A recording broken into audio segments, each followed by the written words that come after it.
La foto sonriente y feliz de Vince Viafore y su prometida Angelica Graswald alguna vez fue prueba de una hermosa historia de amor, hasta que se convirtió en la última imagen que quedaba antes de que ocurriera la tragedia.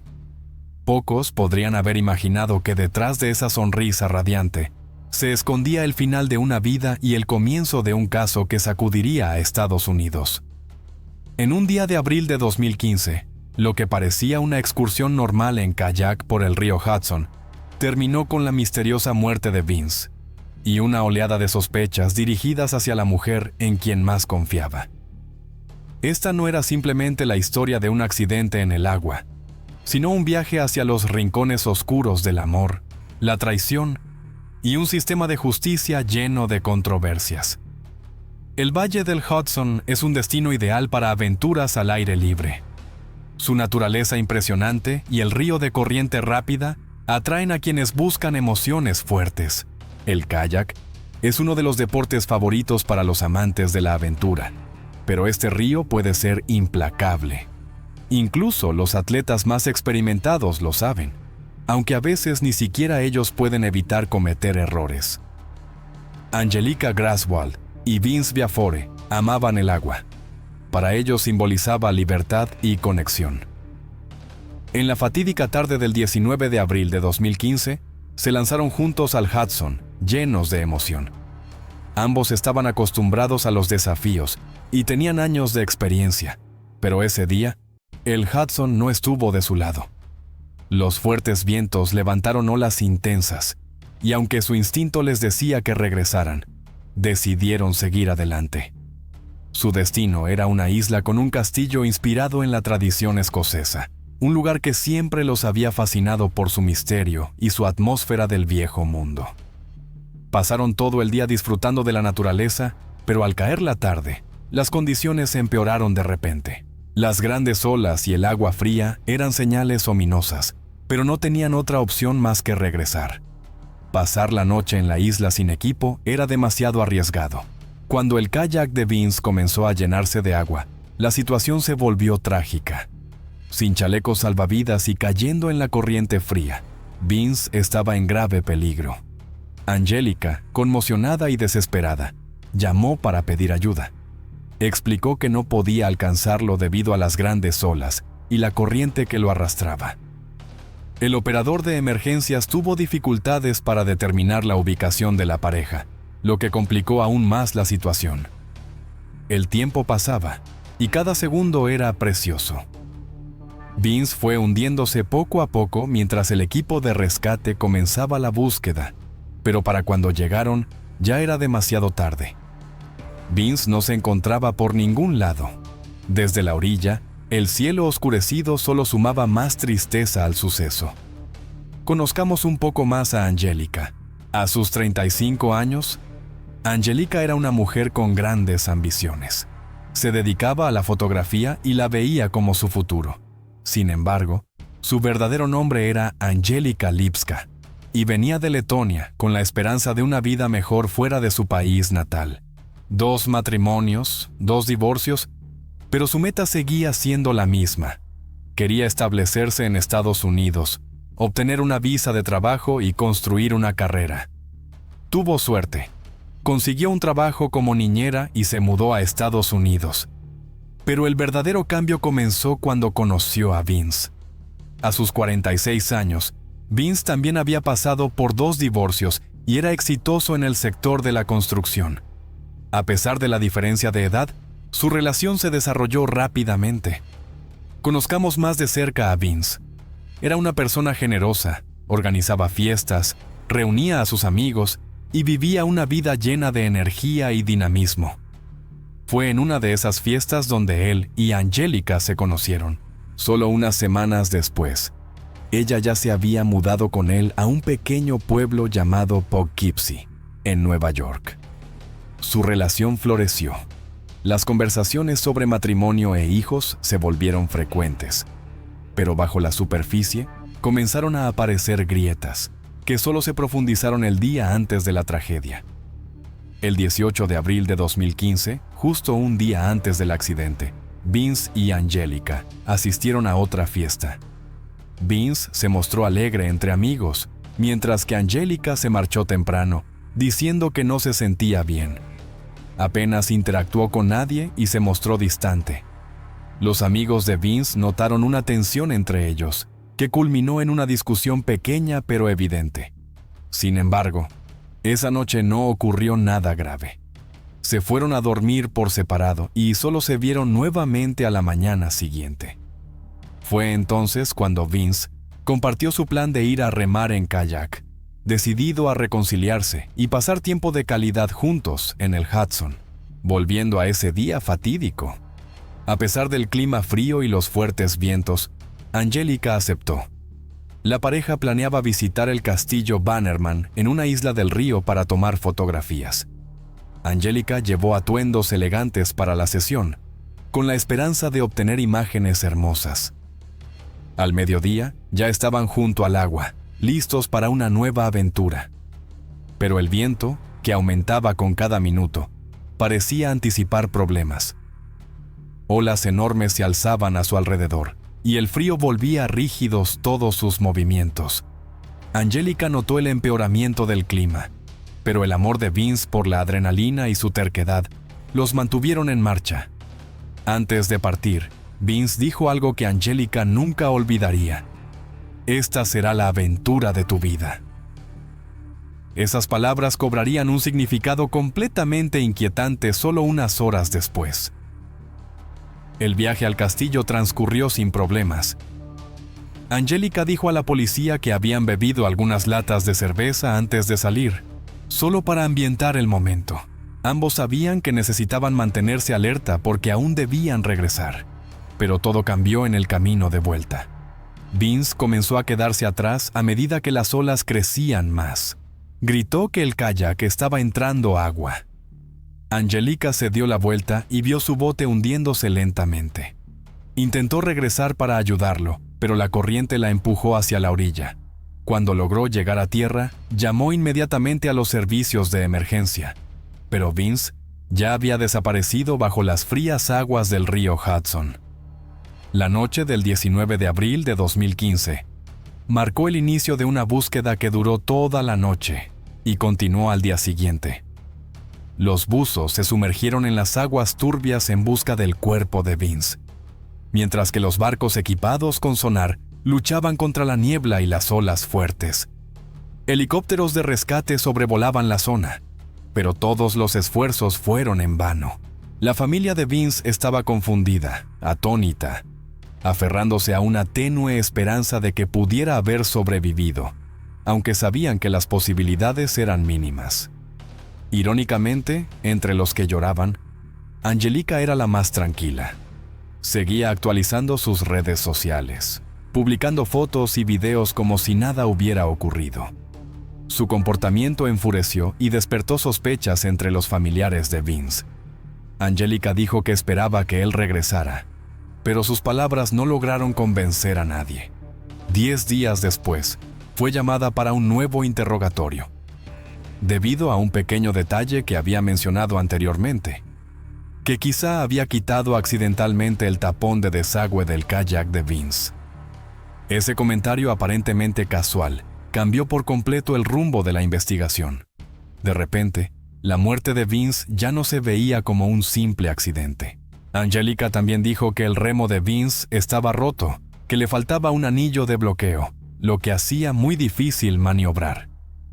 Estos detalles llevaron a la policía a sospechar que podía haber habido un acto intencional, un remo roto, un tapón de desagüe retirado. Todas eran piezas que apuntaban a la teoría de que Angélica podría haber preparado todo para que Vince se ahogara. ¿Pero cuál era el motivo? La policía contactó al exnovio de Angélica, Michael Coven. Él reveló que Angélica tenía un lado oscuro. Cada vez que bebía, se irritaba con facilidad y se volvía combativa.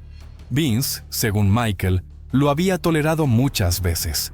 Y solo unas semanas antes del incidente, Vince le había confesado a un amigo que no estaba seguro de casarse con ella, describiéndola como manipuladora y agresiva.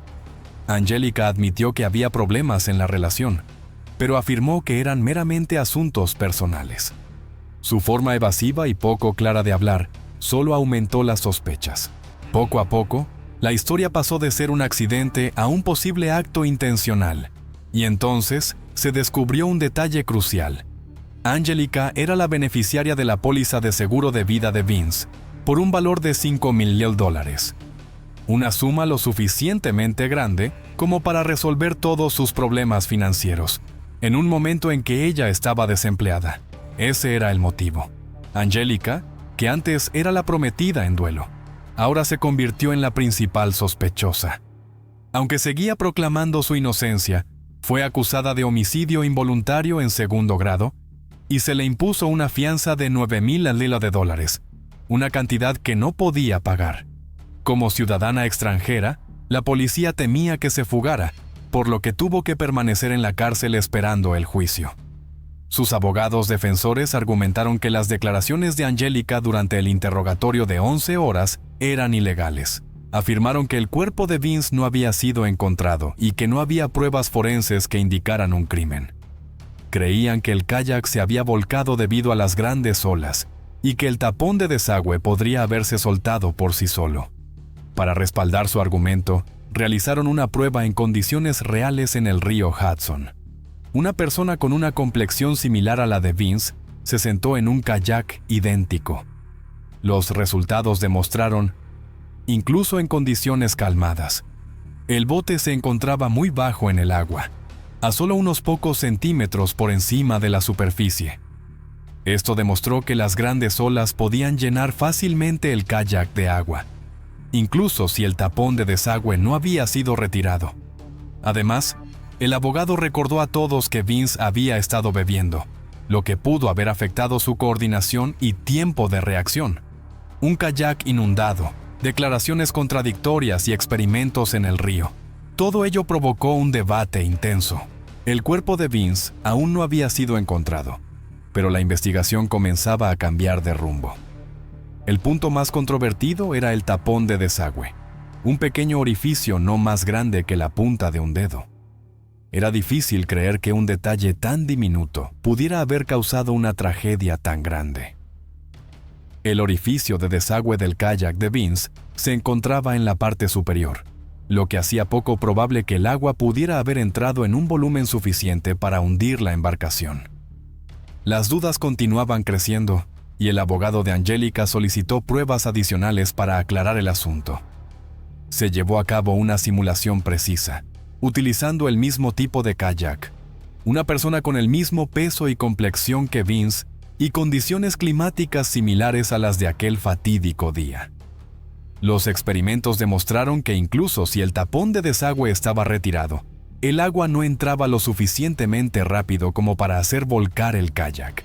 El orificio solo permitía la entrada de una pequeña cantidad de agua, apenas unas gotas, no lo suficiente como para causar un accidente fatal.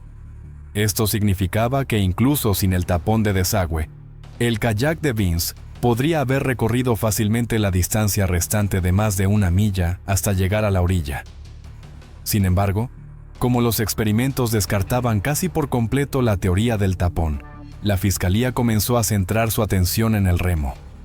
Según Angelica, el remo estaba roto, le faltaba un anillo de sujeción, y los investigadores creían que esto pudo haber reducido la capacidad de Vince para controlar el kayak. Pero incluso en este punto, la defensa no cedió. Demostraron que la ausencia del anillo de sujeción no afectaba el funcionamiento del remo. Seguía siendo seguro, eficaz y totalmente operativo. No obstante, eso no cambiaba un hecho.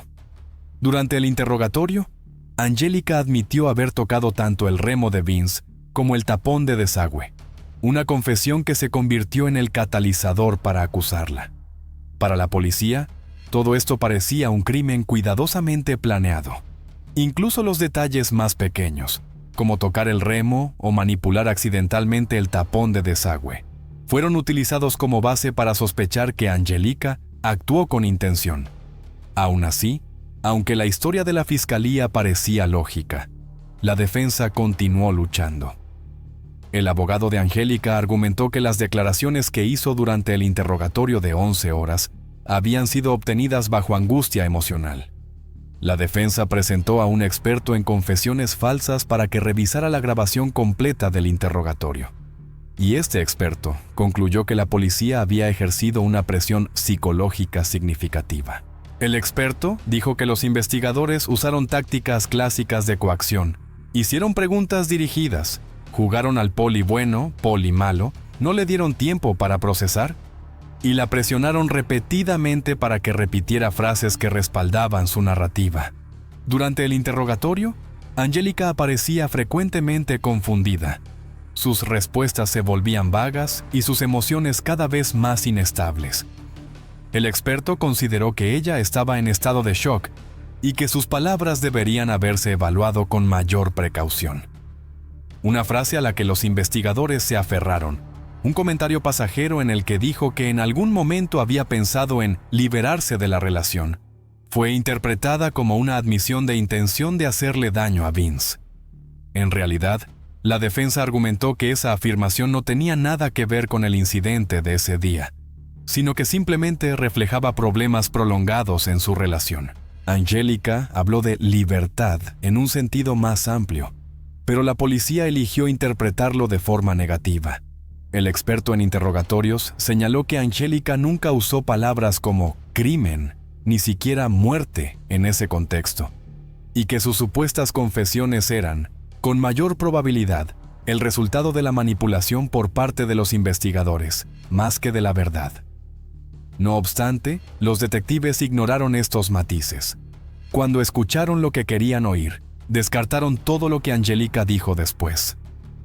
La defensa argumentó que el kayak de Vince había presentado problemas mucho antes del día del accidente. El tapón de desagüe había estado defectuoso durante meses. Según Angélica, habían salido a remar varias veces sin el tapón y nunca había causado problemas graves. Las condiciones climáticas de ese día en el río eran extremadamente peligrosas y fue el clima, no un acto intencional, lo que causó la tragedia. Sin embargo, la fiscalía se mantuvo firme. Para ellos, todas las piezas encajaban. Una mujer cansada de la relación en busca de beneficio económico, que escenificó un accidente para cobrar el seguro de vida y obtener su libertad. El interrogatorio de Angélica parecía interminable. Perdió la noción del tiempo y se sintió acorralada. Al principio, intentó mantenerse coherente, pero a medida que la policía insistía una y otra vez con el tapón de desagüe, su certeza comenzó a tambalearse. La historia sobre el tapón, si estaba o no estaba, se enredó, creando una confusión que los investigadores explotaron al máximo. El punto de quiebre llegó cuando Angélica, cansada y agotada, pidió irse a casa a alimentar a su gato. Las lágrimas llenaron sus ojos. Y ese fue el momento que los detectives habían estado esperando. Vieron su vulnerabilidad y aumentaron la presión. Una avalancha de preguntas capciosas cayó sobre ella. Y aunque nunca confesó directamente haber cometido un crimen, la policía se negó a dar marcha atrás. Un especialista revisó más tarde las grabaciones del interrogatorio y observó que Angélica parecía agotada, abrumada, y claramente no se encontraba en un estado mental adecuado para pensar con claridad. Sus respuestas inconsistentes eran un resultado clásico del cansancio emocional, no una admisión intencional de culpabilidad. Según el experto, ella simplemente quería escapar del interrogatorio interminable, lo que la llevó a dar respuestas vagas, y fueron precisamente esas respuestas las que se convirtieron en la base del caso en su contra. Mientras tanto, el cuerpo de Vince aún no había sido encontrado. Su familia y amigos quedaban en un limbo, con el dolor creciendo cada día. No fue sino hasta la mañana del 23 de mayo de 2015, casi un mes después de su desaparición, que un kayakista finalmente descubrió su cuerpo en el río Hudson, cerca de la isla Bannerman, donde la pareja había ido el día de la tragedia. La autopsia confirmó que la causa de muerte fue ahogamiento. No había señales de juego sucio ni de lucha. La sangre de Vince contenía trazas de alcohol, pero no en un nivel significativo, lo que indicaba que estaba mayormente afectado por las duras condiciones del clima y el agua helada. El kayak de Vince fue encontrado pocos días después del hallazgo de su cuerpo. El tapón de desagüe no estaba, y como se sospechaba, al remo le faltaba el anillo de sujeción. Sin embargo, la ausencia del anillo no afectaba el funcionamiento del remo. La defensa sostuvo que ninguno de estos factores, considerados de forma individual, pudo haber causado el ahogamiento. Fue la combinación de elementos, el agua fría, los vientos fuertes, la falta de chalecos salvavidas y el alcohol en su sistema. Fue esa combinación la que condujo a la tragedia, no ninguna acción de Angélica. No obstante, la fiscalía no cedió. Se enfocaron en las inconsistencias en las declaraciones de Angélica, tratándolas como prueba de su implicación en la muerte de Vince. Su teoría era clara. Ella había manipulado intencionalmente el kayak para crear una situación de la que Vince no pudiera salir con vida. Sin embargo, el abogado de Angélica sostuvo que se trataba de un accidente trágico, causado por la propia imprudencia de Vince. Él eligió salir al río bajo los efectos del alcohol, sin chalecos salvavidas y en malas condiciones climáticas. Sabía que las posibilidades de sobrevivir en aguas heladas eran bajas, pero aún así, asumió ese riesgo. Aunque Angélica continuó proclamando su inocencia, el caso tomó un giro diferente cuando la fiscalía se dio cuenta de que la acusación de daño intencional no se sostendría. Quitar el tapón de desagüe o manipular el remo eran métodos demasiado complicados para cometer un crimen y no lo suficientemente convincentes para un jurado. Además, los argumentos de la defensa eran sólidos, y los expertos confirmaron que una tragedia así bien podía ocurrir bajo esas condiciones. Ante un punto muerto, la fiscalía ofreció a Angélica un acuerdo de culpabilidad.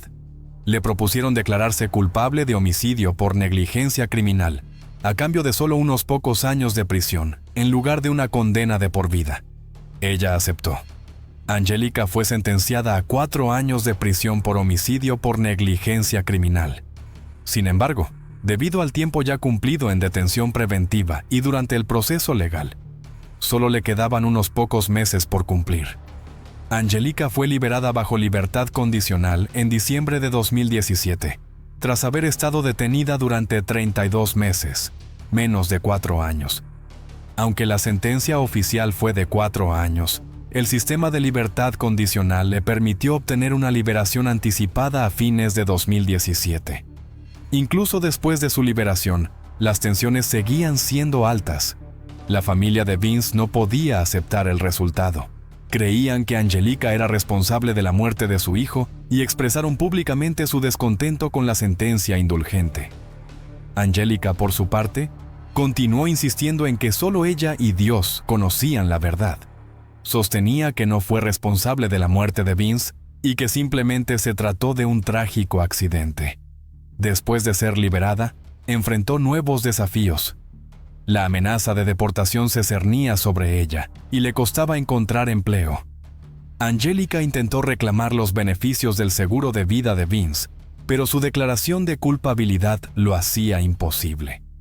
16 meses después, se vio obligada a regresar a su país de origen, donde comenzó a reconstruir su vida, dejando atrás la pesadilla de aquellos acontecimientos. Se inscribió en una universidad, encontró un trabajo y siguió adelante, declarando que se había recuperado por completo de la experiencia. Angélica había caído en una situación donde no solo las circunstancias, sino también sus propias palabras y acciones imprudentes jugaron en su contra. Pero, ¿es realmente responsable de la muerte de Vince? ¿O fue simplemente un trágico accidente que se salió de control, convirtiéndose en una pesadilla para todos los involucrados? La mujer que aparece en la foto es Elizabeth Arellano, una madre devota, trabajadora diligente y una hija ejemplar.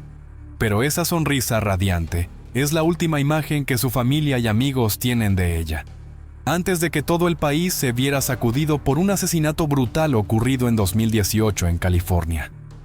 El autor fue nada menos que su exesposo, Rodolfo Rudy Arellano, el hombre con quien una vez compartió su vida, pero que también se convirtió en quien, fría y cruelmente, le arrebató la vida a Elizabeth.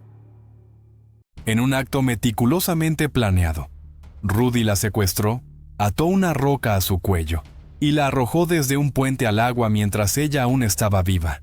Este crimen indignó a la opinión pública y se convirtió en uno de los casos más impactantes de la región. Si quieres conocer toda la secuencia de los hechos y la verdad detrás de la tragedia de Elizabeth Arellano, por favor, mira el video hasta el final. En la primavera de 2016, en la apacible ciudad de Fort Worth, en el estado de Texas, ocurrió un asesinato brutal y calculado que dejó atónitos incluso a los investigadores más experimentados. La víctima del crimen fue una joven madre de varios hijos, llamada Elizabeth Paula Arellano, quien trabajaba como empleada en el sector de la salud. Y te sorprenderás al descubrir quién llevó a cabo su ejecución. Las circunstancias de la tragedia fueron tan extrañas que al principio, la policía incluso llegó a plantear la hipótesis de que Elizabeth podría haber tomado voluntariamente la decisión de quitarse la vida. Sin embargo, esa teoría no coincidía con el testimonio de aquellos que accidentalmente se convirtieron en testigos de la escena horrenda. La investigación tuvo que trabajar arduamente para entender todo y llevar al responsable ante la justicia. Sin embargo, considerando la crueldad del crimen que cometió, la sentencia dictada fue considerada por muchos como demasiado leve e injusta. Elizabeth Arellano nació el 16 de agosto de 1987 en Fort Worth, Texas, donde estaba destinada a vivir su corta vida. Creció con 2 hermanas, Alessandra y Giovanna, de quienes casi nunca se separaba. El padre biológico de Elizabeth abandonó a la familia cuando ella era muy pequeña. Nunca mostró preocupación por el destino de su hija y jamás volvió a contactarla. Poco después, su madre, Juanita, se volvió a casar con un hombre llamado Fidel, quien adoptó a los hijos de Juanita y los trató como propios. Elizabeth tenía una relación muy cálida con su padrastro, quien siempre la apoyó y ayudó en todo. Se esforzaba mucho en sus estudios y siempre soñó con convertirse algún día en doctora. Durante sus años de secundaria, conoció a un hombre llamado Rodolfo Rudy Arellano, con quien rápidamente inició una relación romántica. Él era casi 8 años mayor que ella, lo cual preocupaba un poco a los padres de Elizabeth, pero no interfirieron en la relación porque creían que el hombre que su hija había elegido era serio y bastante confiable. A los 16 años, justo después de dejar la escuela, Elizabeth se casó legalmente con su novio. La pareja tuvo 4 hijos, 3 varones y una niña. Pero a pesar de tener varios hijos pequeños, Elizabeth no tenía intención de convertirse en ama de casa. Siempre recordaba su sueño de la infancia, así que se graduó en una escuela de medicina y comenzó a trabajar en el sector sanitario, mientras también planeaba seguir estudiando para convertirse en doctora. Esta joven era amable y devota, criada en las tradiciones cristianas. Llevaba regularmente a sus hijos a la iglesia, inculcándoles el amor y la compasión hacia los demás. Su familia y amigos la describían como una persona muy atenta, siempre dispuesta a ayudar a los demás. Desde el exterior, su matrimonio con Rodolfo parecía fuerte y feliz. Pero tras 13 años juntos, la relación comenzó a deteriorarse seriamente. Rodolfo ya había mostrado celos hacia su joven esposa, intentando controlarla en todo, pero con el tiempo, su comportamiento se volvió sencillamente insoportable. En la primavera de 2016, tras otro estallido de celos por parte de su esposo, Elizabeth se llevó a los niños y regresó a vivir con sus padres. Rodolfo intentó reconciliarse con su esposa, pero la joven estaba demasiado agotada por sus ataques de ira. Además, no quería que los niños fueran testigos constantes de las peleas entre sus padres, así que reunió todo su valor y presentó oficialmente la solicitud de divorcio. Unos días después de que Elizabeth se llevara a los niños y presentara el divorcio, desapareció misteriosamente. Según amigos y familiares, su estado de ánimo en ese momento era muy bueno. Para olvidar los problemas familiares y el divorcio, había decidido ir con sus compañeros de trabajo a un club local después del trabajo. Así, en la noche del viernes 15 de abril de 2016, la madre de 28 años salió con sus amigos. Allí bailó y se divirtió, pero no bebió ni una sola gota de alcohol porque planeaba conducir ella misma de regreso a casa, en el mismo coche con el que había ido al club. Elizabeth regresó a casa bien pasada la medianoche del 16 de abril. Después de aparcar el coche, llamó a la amiga con la que había salido esa noche y le dijo que ya había llegado y que todo estaba bien. Elizabeth luego colgó, pero nunca entró en la casa. A la mañana siguiente, su madre, Juanita, estaba extremadamente preocupada al descubrir que su hija no estaba en casa. Sabía que Elizabeth había planeado salir esa noche con amigos, pero ya debería haber regresado hace mucho tiempo. Nunca se iría a ningún lado sin decir algo antes, y además, su coche todavía estaba estacionado frente a la casa, lo que significaba que Elizabeth había vuelto del club. Cuando Juanita se acercó al coche, lo encontró sin seguro, con las llaves aún en el encendido, y sobre el asiento estaban el bolso y el celular de su hija. Por supuesto, Elizabeth nunca dejaría objetos tan personales en un coche sin cerrar, lo que significaba que algo terrible había ocurrido. La madre llamó inmediatamente a la policía para reportar la desaparición de su hija.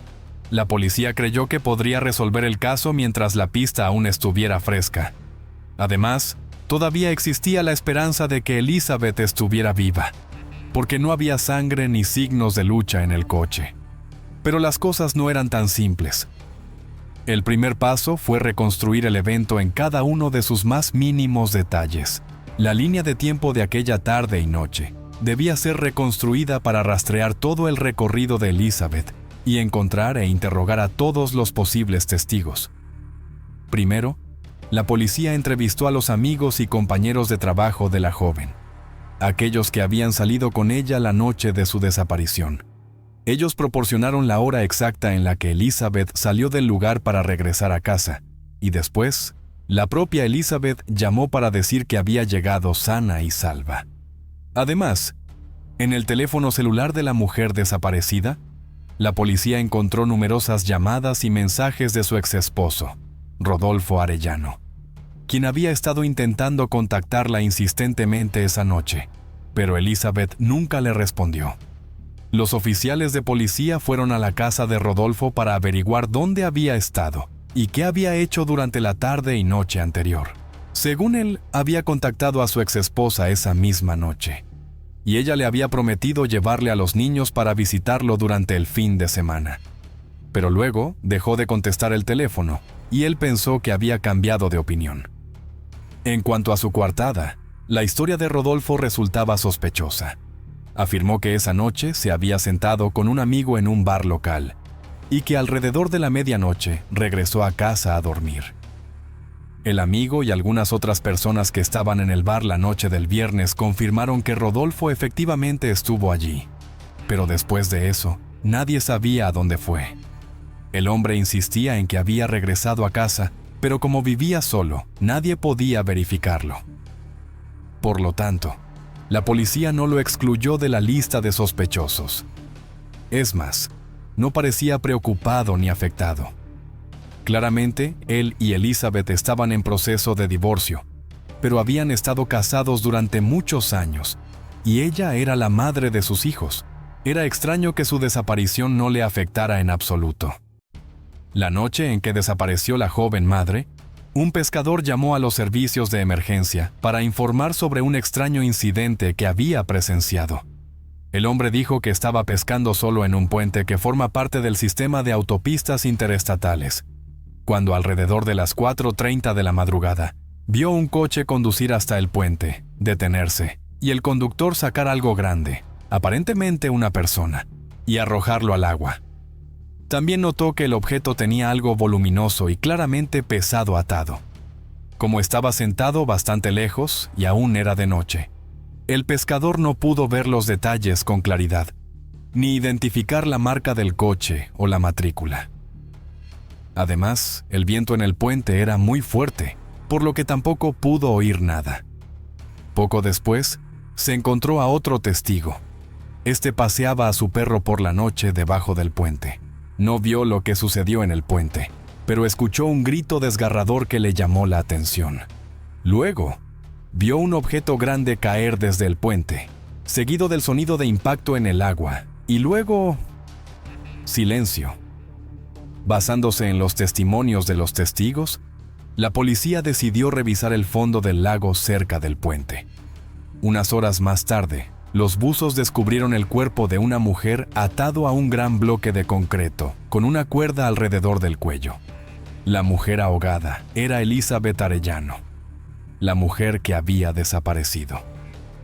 De no haber sido por los testimonios del transeúnte y el pescador, su cuerpo podría haber sido descubierto mucho más tarde, o tal vez nunca, porque el peso atado a ella impedía que saliera a la superficie. En ese momento, surgió una teoría de que la joven había decidido quitarse la vida debido a la presión familiar, pero esta teoría era completamente infundada, ya que no coincidía con los relatos de los testigos que vieron a alguien arrojarla al agua, ni con las declaraciones de su familia, quienes aseguraban que Elizabeth tenía muchos planes importantes en la vida, y jamás haría algo así a sus hijos y padres. Elizabeth aún estaba viva cuando se le ató el bloque de concreto al cuello, y fue arrojada desde el puente. Esto fue comprobado por los resultados forenses, que indicaron que murió por ahogamiento, junto con el testimonio del hombre que escuchó su grito desesperado al ser lanzada desde el puente. ¿Pero quién y por qué razón podría asesinar tan brutalmente a una madre de varios hijos? Se descartó el motivo de robo porque no se había llevado ninguna de las pertenencias de Elizabeth. Se especuló que el asesino podría haber notado a Elizabeth en el club y haberla seguido hasta casa. O tal vez alguien había estado merodeando cerca de su casa, esperando a que regresara. El exesposo de la víctima seguía afirmando que esa noche estaba durmiendo en casa y que no tenía nada que ver con el crimen. Sin embargo, los investigadores no se apresuraron a eliminar a Rodolfo de la lista de sospechosos, ya que no tenía coartada y su comportamiento era cada vez más sospechoso. En el funeral, el hombre pareció destrozado. Lloró junto al ataúd de su exesposa, diciendo que deseaba poder morir en su lugar o morir con ella. Según la hermana de Elizabeth, ella incluso creyó en la sinceridad de sus palabras. Además, Rodolfo participó activamente en la creación de un fondo benéfico para recaudar dinero para el servicio conmemorativo de su esposa. Pero después del funeral, cuando el hombre fue citado para una nueva ronda de interrogatorios, tenía una apariencia y actitud completamente diferente, como si nada terrible hubiese ocurrido en su vida. Tras revisar minuciosamente todas las grabaciones de las cámaras de vigilancia, las cámaras identificaron que un vehículo que coincidía con la marca y el color del coche de Rodolfo había salido de la casa de los padres de Elizabeth alrededor de las 3 de la madrugada. Un vecino también recordó haber visto ese coche estacionado en la calle, cerca de la casa de la fallecida. Además, se verificó que el vehículo luego se dirigió en dirección al puente, el lugar donde la mujer fue arrojada.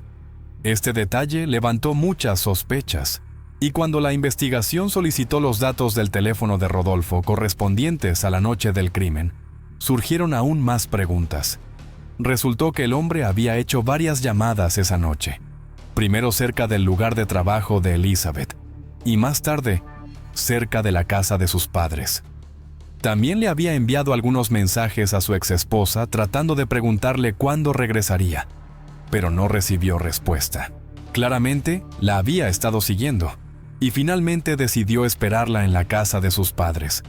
La policía por fin tenía suficientes pruebas para arrestar a Rodolfo como principal sospechoso, y lo llevaron a la estación para interrogarlo más a fondo. Uno de los testigos clave del caso fue el hijo mayor de Elizabeth y Rodolfo. Cuando al niño le mostraron la cuerda que se había retirado del cuello de su madre, dijo que ya la había visto antes en el patio trasero de su padre. La recordaba claramente porque solía jugar con ella.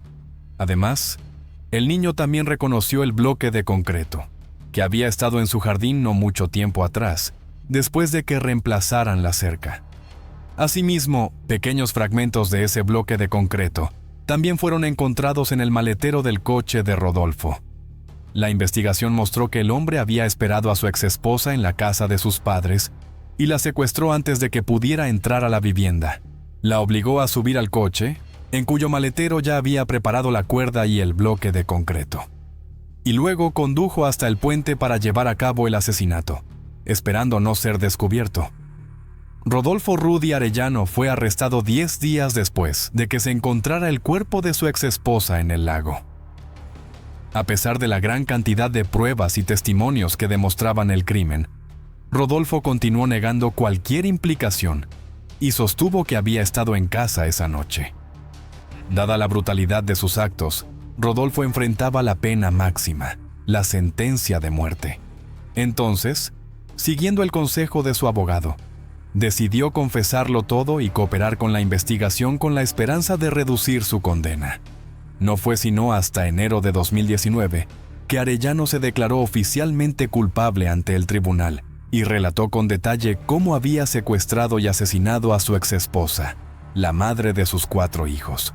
Juanita, la madre de Elizabeth, se desmayó en la sala del tribunal al escuchar la confesión. Alessandra y Giovanna, las 2 hermanas de la víctima, llamaron monstruo al asesino de su hermana. En cuanto a Rodolfo, aunque se declaró culpable, no mostró ni un atisbo de remordimiento ni conciencia. Habló del asesinato con frialdad, indiferencia, sin ofrecer una disculpa y sin explicar el motivo de su acto atroz. El tribunal sentenció al asesino a cadena perpetua sin posibilidad de libertad condicional.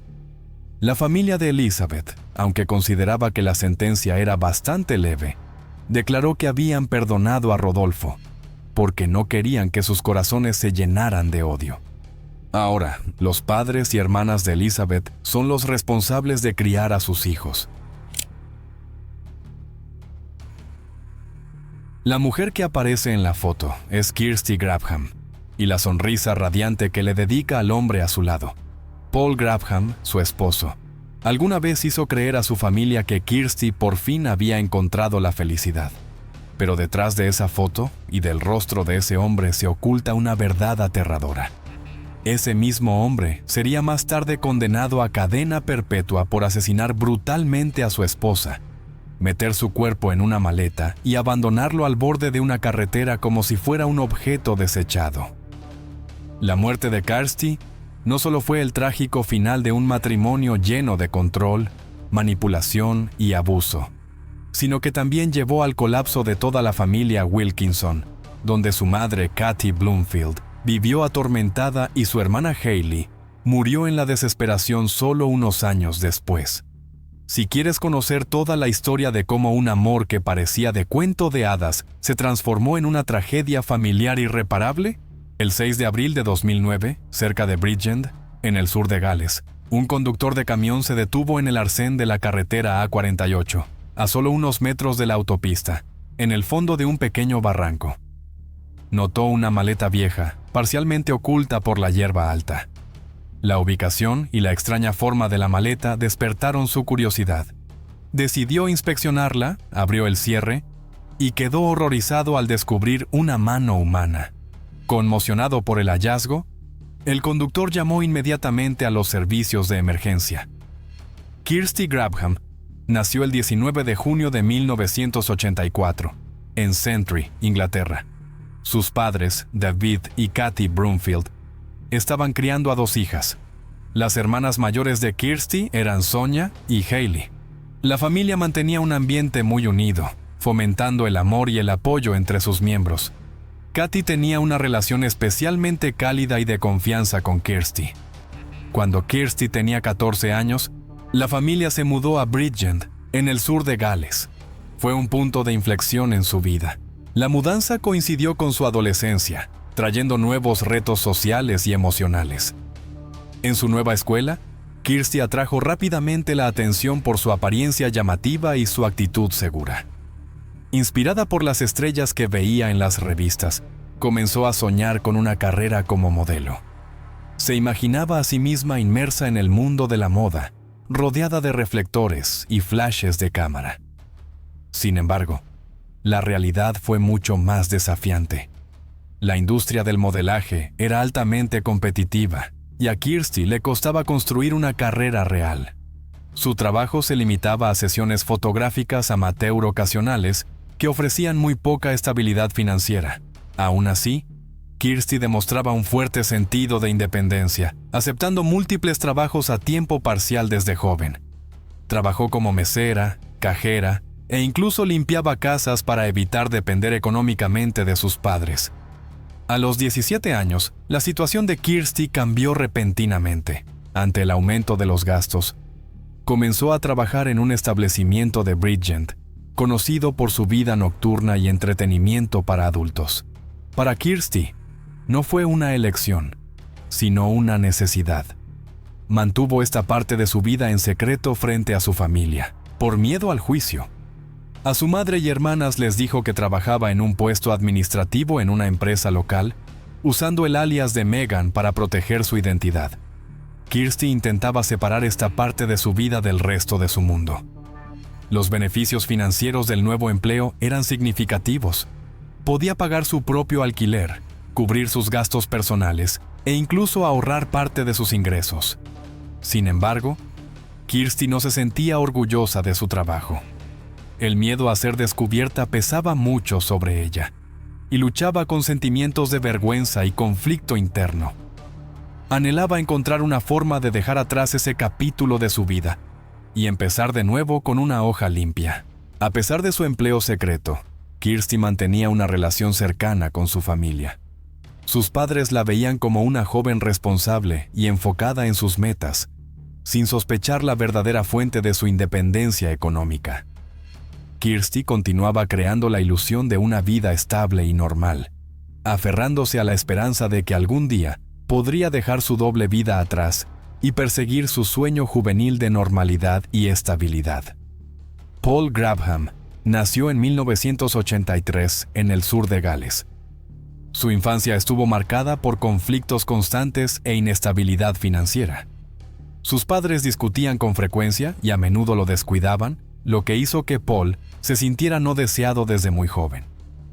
Desde temprano, Paul mostró comportamientos preocupantes, conflictos con maestros y compañeros, ausencias frecuentes en la escuela.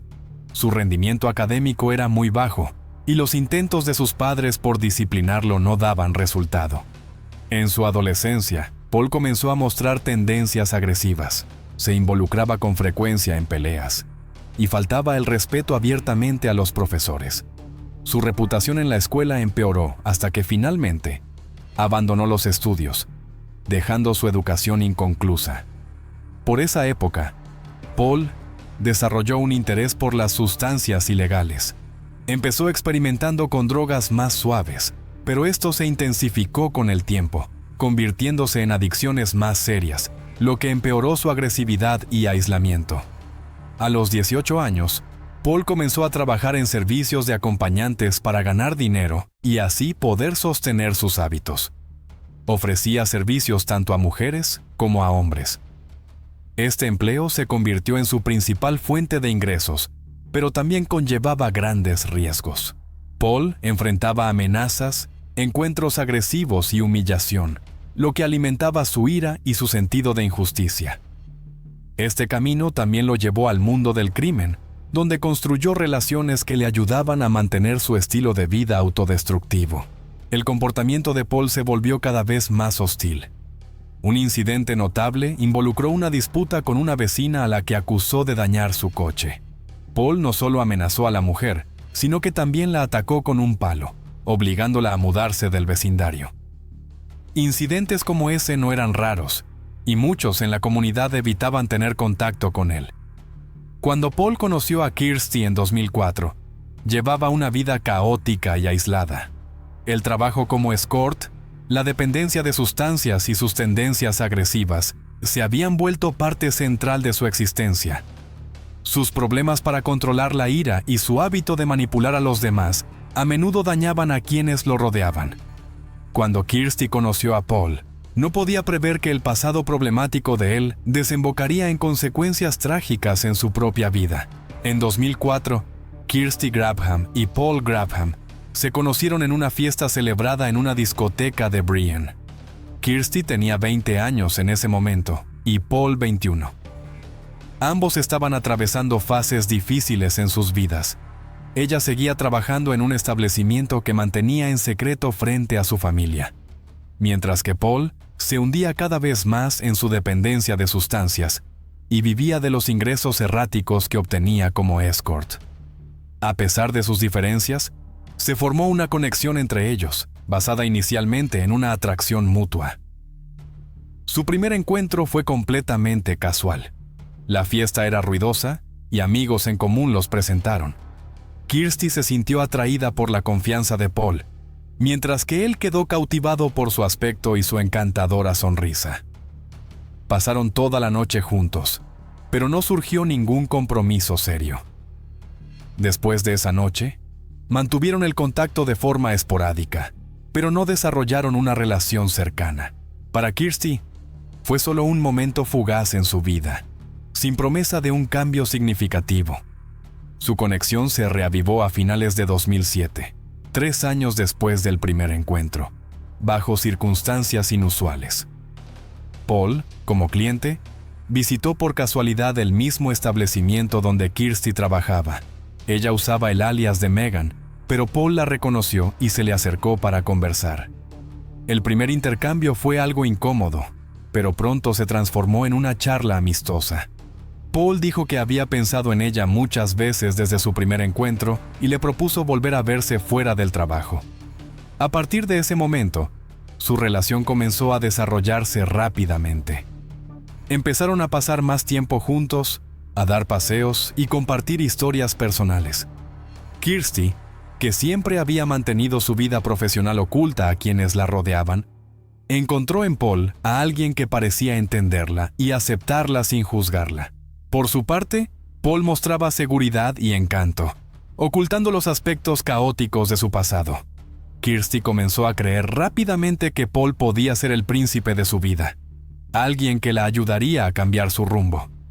Quedó impresionada por sus palabras sobre querer cambiar, sentar cabeza y formar una familia. La conexión que ella creía que compartían le daba esperanza de que su vida podía mejorar. Paul alimentaba hábilmente ese sueño romántico, alardeando a menudo de logros que afirmaba haber tenido, incluyendo trabajos anteriores como mecánico, piloto de carreras e incluso bailarín. Sin embargo, a pesar de la apariencia armoniosa, su relación desde el principio se basaba en medias verdades. Paul sabía del trabajo de Kirsty, pero ocultaba sus verdaderas motivaciones. Para él, ella no era solo un interés romántico, sino también una posible vía de sustento económico. Kirsty, por su parte, creía en la sinceridad de la relación y comenzó a confiar en Paul más que en cualquier otra persona antes. En diciembre de 2007, solo unas semanas después de haber retomado el contacto con Paul, Kirsty sorprendió a su madre, Kathy, anunciando su compromiso. Según Kirsty, Paul le había propuesto matrimonio y ella aceptó de inmediato, sin dudarlo. Kirsty creía haber encontrado al hombre de sus sueños, alguien que la aceptaría tal y como era, a pesar de la vida secreta que llevaba. La noticia conmocionó por completo a su familia, ya que ninguno de ellos sabía siquiera de la existencia de Paul. Kathy expresó de inmediato su preocupación. Sentía que la relación avanzaba demasiado rápido y que Kirsty realmente no conocía a Paul. Aconsejó a su hija que pospusiera la boda para tener más tiempo de conocer el carácter e intenciones de Paul. Kathy sugirió aplazar la boda al menos unos meses, pero Kirsty estaba decidida. Ella y Paul ya habían elegido la fecha del enlace, febrero de 2008, apenas 5 semanas después del anuncio del compromiso. El primer encuentro de la familia con Paul solo aumentó sus preocupaciones. Cuando Kirsty lo llevó a casa, causó una mala impresión. Paul lucía desaliñado, mal vestido, y se comportó con evidente falta de respeto hacia los padres de Kirsty. Las historias que contaba sobre su vida encendieron señales de alerta. Afirmaba haber sido mecánico, piloto de carreras e incluso bailarín. Pero nada de eso podía verificarse. Parecía que Paul intentaba impresionar exagerando sus logros. Sin embargo, su tono y actitud generaban incomodidad en la familia de Kirsty. Sus padres, Kathy y David, intentaron disuadirla de apresurarse en la relación. Señalaron que Paul no parecía confiable y que la relación se estaba desarrollando demasiado rápido. La hermana mayor de Kirsty, Sonia, también expresó su preocupación, señalando que Paul parecía manipulador. A pesar de estos esfuerzos por persuadirla, Kirsty se mantuvo firme en su creencia de que Paul era su única oportunidad para una vida feliz. Desde niña, Kirsty siempre había sido una soñadora y una romántica. Imaginaba una boda de cuento de hadas y una gran familia. El estilo de vida que había llevado la hacía sentir vacía y esperaba que casarse con Paul marcara el comienzo de un nuevo capítulo. Decidida a perseguir su sueño, ignoró todas las advertencias. Incluso se convenció de que sus seres queridos simplemente no comprendían sus sentimientos. A pesar de sus dudas, la familia de Kirsty eligió apoyarla el día de su boda. La ceremonia tuvo lugar en febrero de 2008. Sus padres y hermanas asistieron, aunque detrás de las sonrisas había inquietud. Paul, por su parte, se mostró complacido y seguro de sí mismo. Para Kirsty, fue el día en que un sueño se hizo realidad, pero para su familia fue el inicio de una creciente distancia. Sentían que ella estaba ignorando señales preocupantes, señales que más tarde conducirían a consecuencias trágicas. Después de la boda en febrero de 2008, Kirsty y Paul comenzaron su vida juntos en el apartamento de ella en Bridgend. Desde el principio, Paul impuso sus propias reglas, lo que rápidamente escaló hacia un control total. Se mudó al hogar de Kirsty sin discutirlo y de inmediato tomó el control de sus finanzas. Paul insistió en tener acceso a sus cuentas bancarias, diciendo que era necesario para manejar el dinero de manera más eficiente. Kirsty, aún inmersa en su sueño romántico, no se opuso. Pronto quedó claro que Paul no tenía intención alguna de contribuir al bienestar de ambos. No hizo ningún esfuerzo por buscar empleo y pasaba la mayor parte del tiempo en casa, mientras Kirsty seguía trabajando para mantenerlos a ambos. Además, Paul comenzó a interferir en su trabajo. En lugar de desalentarla, la animaba a atender a más clientes para aumentar los ingresos. Para él, era una forma de cubrir los gastos crecientes, sin importar los sentimientos ni el bienestar mental de Kirsty. El control de Paul iba más allá de las palabras. Empezó a acompañar a Kirsty a su lugar de trabajo con el pretexto de garantizar su seguridad, pero en realidad, vigilaba su horario y se aseguraba de que cumpliera con sus exigencias. Con el tiempo, comenzó a buscar nuevos clientes para ella en línea. Paul creó múltiples cuentas en diferentes plataformas para anunciar los servicios de Kirsty. Como resultado, su carga de trabajo se volvió abrumadora. Además de sus turnos en el establecimiento, también debía atender a clientes en casa. Esta situación se convirtió rápidamente en una carga mental grave para Kirsty. Durante mucho tiempo había soñado con dejar ese trabajo atrás, comenzar un nuevo capítulo y formar una familia. Sin embargo, bajo la presión de Paul, esos sueños parecían inalcanzables. Aunque no quería continuar, Paul utilizaba un lenguaje persuasivo y manipulador para hacerle creer que esa era la única forma de mantener su relación y estabilidad económica. Aprovechaba su sentido de responsabilidad y amor como herramienta de control. El control de Paul no se limitaba a lo financiero, también interfería en su vida personal. Le exigía explicaciones sobre cada acción, revisaba su teléfono y le prohibía hablar con ciertos amigos. Afirmaba que algunos tenían una influencia negativa en su relación. Poco a poco, Kirsty se fue aislando, sin nadie con quien desahogarse ni de quien recibir apoyo.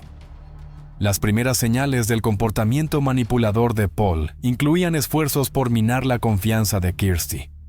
Hacía comentarios sobre su apariencia, señalando supuestos defectos que decía que tenía, y sembraba la creencia de que no podía triunfar sin él. Estos comentarios erosionaban lentamente su autoestima, haciéndola cada vez más dependiente de él. Paul también mostraba cambios de humor extremos. Pasaba de ser afectuoso y atento a estar irritable y agresivo, lo que desestabilizaba aún más el sentido de seguridad de Kirsty. Con el tiempo, Paul se volvió más dominante. Comenzó a involucrar a otras personas en su vida íntima, bajo el pretexto de aportar variedad a la relación. Kirsty se oponía por completo a esa idea, pero para evitar conflictos, accedía de mala gana. Sin embargo, estas situaciones solo profundizaban su tormento interno. Empezó a sentir que su cuerpo y su vida ya no le pertenecían. Kirsty intentaba mantener la apariencia de una vida familiar normal, pero por dentro estaba atormentada por la duda y el miedo. Paul seguía afirmando su control, sin tener en cuenta sus sentimientos ni necesidades. A menudo escribía sus pensamientos en un diario, pero no tenía la fuerza para enfrentarse al control cada vez mayor de Paul. Su vida se había convertido en una lucha constante por conservar la poca independencia que le quedaba, mientras soportaba una presión y manipulación implacables por parte de Paul. Con el tiempo, el comportamiento controlador de Paul escaló hasta convertirse en agresión abierta. Los primeros enfrentamientos físicos ocurrieron solo unos meses después de la boda. Una noche, Paul se enfadó porque Kirsty no había ganado la cantidad de dinero que él consideraba suficiente, y la discusión se convirtió en empujones y golpes. Para Kirsty, fue una experiencia impactante, pero Paul se disculpó rápidamente, prometiendo que nunca volvería a suceder. Sin embargo, sus disculpas solo fueron temporales. Poco después, esos incidentes se volvieron frecuentes y su severidad aumentó. Paul comenzó a usar la violencia como herramienta para quebrar la voluntad de Kirsty. Cuando ella se negaba a cumplir con sus exigencias, pasaba de amenazas verbales a acciones físicas. Uno de esos episodios ocurrió cuando Kirsty intentó hablar sobre su deseo de dejar el trabajo en el establecimiento. Paul la interrumpió bruscamente, la llamó ingrata y la golpeó. Después de eso, intensificó aún más su control, limitando su capacidad para tomar decisiones por sí sola. La madre de Kirsty, Kathy, empezó a sospechar que su hija no era feliz en su matrimonio. Intentó entablar conversaciones con ella, pero Kirsty evitaba el tema o cambiaba de conversación. Al percibir el peligro, Kathy advirtió que Paul podía representar una amenaza seria para la seguridad de su hija. Sin embargo, Kirsty desestimó esas preocupaciones, creyendo que podía cambiar la situación con paciencia. Las dudas internas de Kirsty crecían, pero aún se aferraba a la esperanza de que las cosas podrían mejorar. Sus entradas en el diario muestran que reconocía la naturaleza tóxica del matrimonio, pero no encontraba la fuerza para marcharse. El miedo a lo desconocido, la culpa y la dependencia psicológica de Paul la mantenían atrapada en una relación que iba destruyendo poco a poco todo su sentido de identidad. El 28 de marzo de 2009, Kirsty y Paul decidieron salir por la noche con amigos a una discoteca en Swansea. Durante esa noche, consumieron alcohol y otras sustancias, lo cual no era inusual para ellos. Según testigos, hubo momentos tensos entre la pareja, lo que llevó a discusiones dispersas. Paul parecía irritable, mientras que Kirsty intentaba evitar el conflicto. La noche terminó con una acalorada discusión cerca de la medianoche, después de la cual Paul abandonó la fiesta y se fue solo a casa, dejando a Kirsty con sus amigos. Sin querer seguirlo de inmediato, Kirsty decidió quedarse y continuar la noche con sus amigos. Más tarde, la describieron como cansada y triste, pero intentando no mostrar sus emociones. Esa misma noche, Kirsty llamó a un taxi para volver a casa. El taxista declaró posteriormente que la dejó en la puerta de su casa, donde ella entró con confianza. Esa fue la última vez que alguien la vio con vida. Al día siguiente, Paul le dijo a la madre de Kirsty, Kathy, que su esposa se había marchado temprano esa mañana, supuestamente llevándose algunas pertenencias y dinero en efectivo. Dijo que no había oído nada porque estaba durmiendo. Paul incluso insinuó que Kirsty podría haberse ido a ver a otro hombre. Kathy encontró su historia sospechosa, ya que Kirsty había dejado su tarjeta bancaria y pertenencias personales. Algo inusual para alguien que planea empezar una nueva vida. Otro detalle sospechoso surgió cuando se descubrió que Kirsty había intentado llamar a los servicios de emergencia esa noche, pero la llamada se cortó por una señal débil. Posteriormente, la policía descubrió que, alrededor del momento en que se suponía que Kirsty se había ido, los vecinos escucharon gritos ahogados y sonidos de una pelea. Estos hechos, combinados con la falta de evidencia que indicara una salida voluntaria, hicieron que su familia e investigadores sospecharan de un acto criminal. Tras reportarse la desaparición de Kirsty, la policía lanzó inmediatamente una investigación. El principal sospechoso fue su esposo, Paul Grabham, porque su comportamiento desde el principio generó preocupación.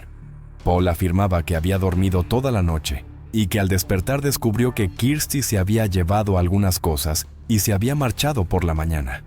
Sin embargo, su versión no coincidía con los hechos.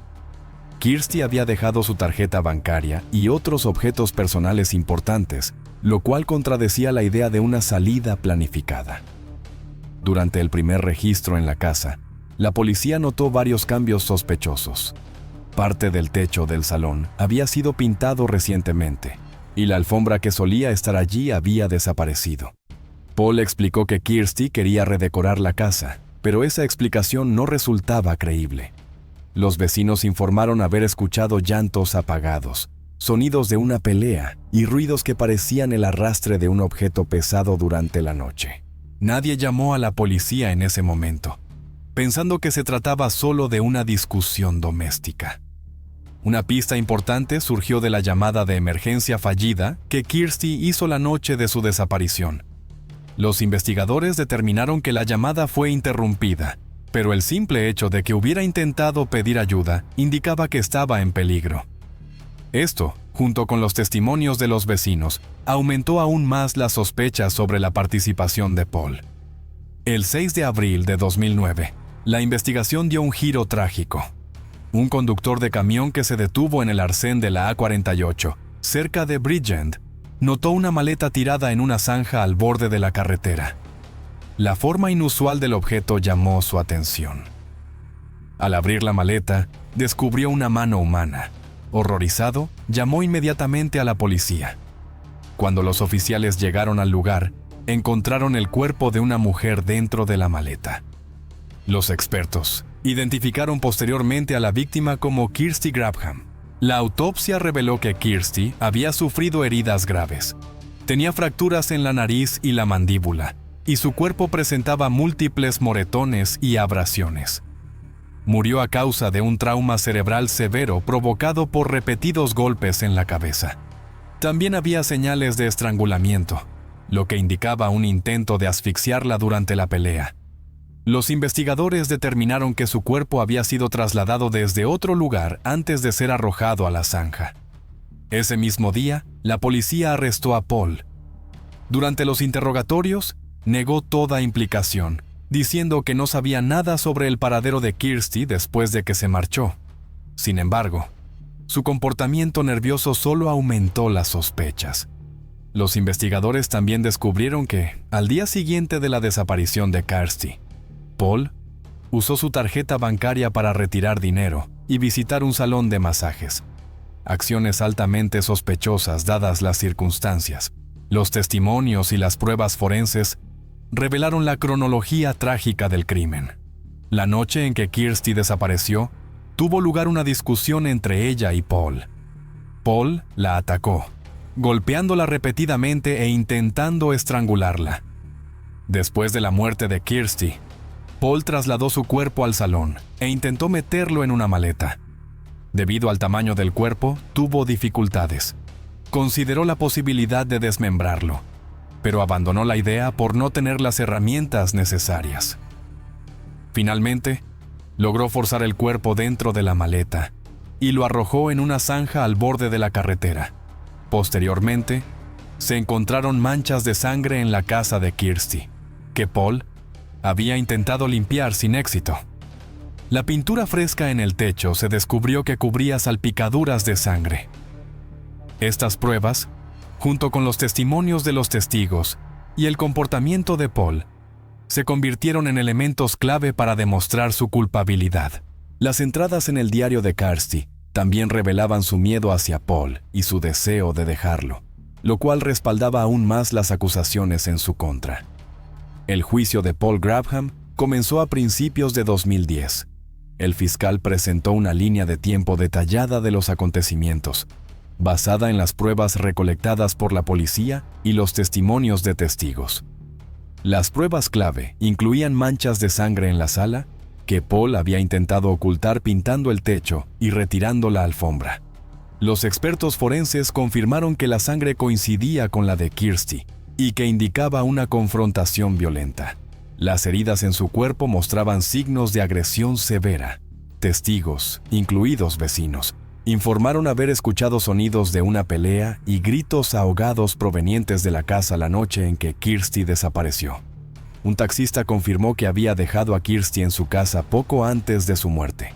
La policía también presentó registros de la llamada de Kirsty a los servicios de emergencia. Una llamada que falló debido a una señal débil, lo que indicaba que había intentado pedir ayuda. Otra prueba crítica fue el uso que hizo Paul de la tarjeta bancaria de Kirsty para realizar transacciones, incluyendo el retiro de dinero y una visita a un salón de masajes después de su muerte. Durante el juicio, se leyeron en voz alta las entradas del diario de Kirsty. En ellas, describía su miedo hacia Paul, su comportamiento manipulador y su agresividad. Estos escritos retrataban una vida llena de control, intimidación y explotación financiera. El fiscal enfatizó cómo Paul había dominado la vida de Kirsty, sin tener en cuenta su seguridad ni su salud mental. Paul negó cualquier delito, afirmando que Kirsty se había ido voluntariamente de casa e insinuando que su muerte había sido causada por otra persona. Sin embargo, su testimonio fue contradicho por las pruebas y las declaraciones de los testigos. Los investigadores también descubrieron que Paul había intentado presentarse como un esposo inocente, diciendo a otros que Kirsty se había escapado con otro hombre. Tras un juicio prolongado, el jurado declaró a Paul culpable.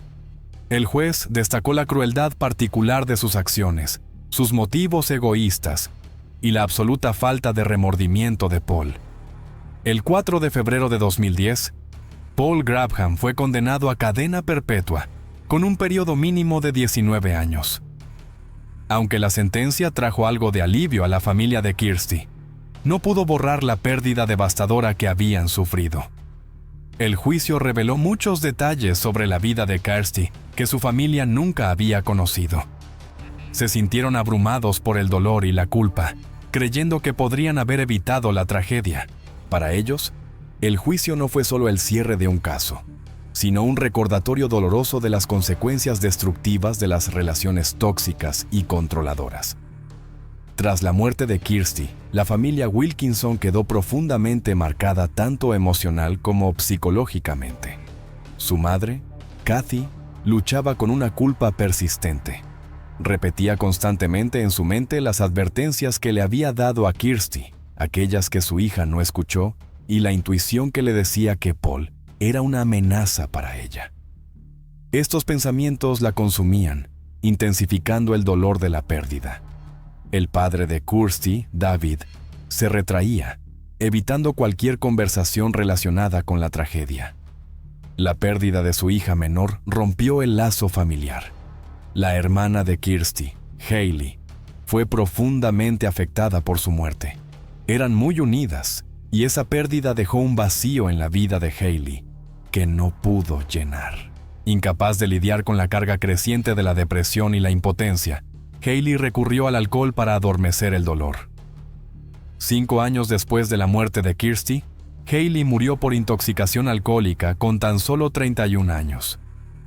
Esta segunda tragedia fue otro golpe devastador para la familia Wilkinson, obligándolos a llorar la pérdida de otra hija. Para Sonia, la hermana sobreviviente de Kirsty, la pérdida fue una lección amarga sobre la importancia de proteger a los seres queridos.